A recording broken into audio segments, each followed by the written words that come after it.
This is the story of the greatest pirate I ever met. It was maybe 6 in the morning, and I had just gotten up to go fishing for sea bass with my Uncle Matt. The day was young, the sky dramatically gray, with dark clouds ominously on the horizon. A steady breeze drifted across the harbor, and yet the water somehow still looked as flat as glass, lazily reflecting the gray haze of the morning sky. Matthew was waiting for me by the dock, and a cigarette sits half burnt in his mouth. At the end of the dock sits a young girl, maybe 7 or 8, kicking her feet above the water, staring out into the hazy gray sky. My uncle, the grizzled local, seemed to know her. "Hi, Mako," he says with his deep New England accent.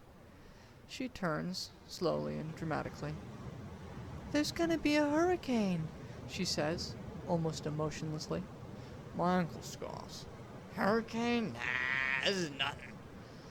He lights another cigarette and steps onto the boat.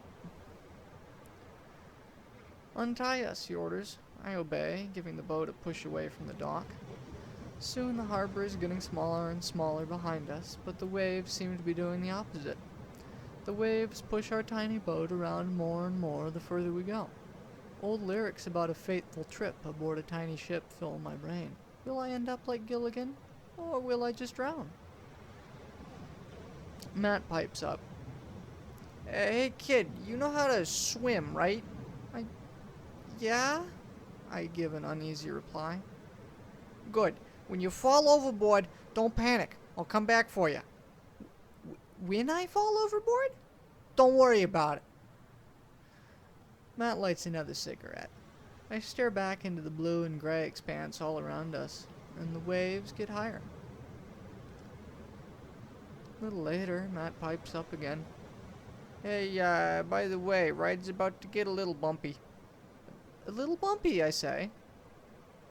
"Yeah, it'll be fine," he says.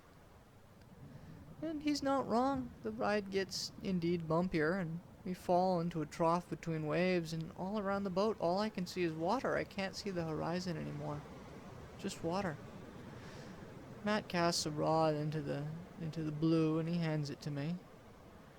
He hands himself a pack of Marlboro Reds.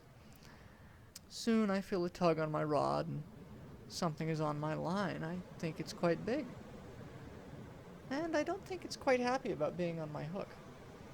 "Fish on," I yell, furiously reeling in my hook. Matt responds back, "Wave!"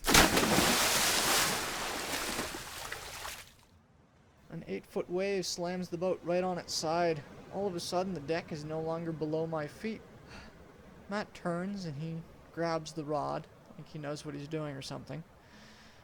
Just as I'm able to clamber to my feet, I see Matt pulling his final reel in, and he jerks the rod furiously upwards, and over the side of the boat comes the biggest sea bass I have ever seen. And let me tell you, that was the best damn fish I've ever had.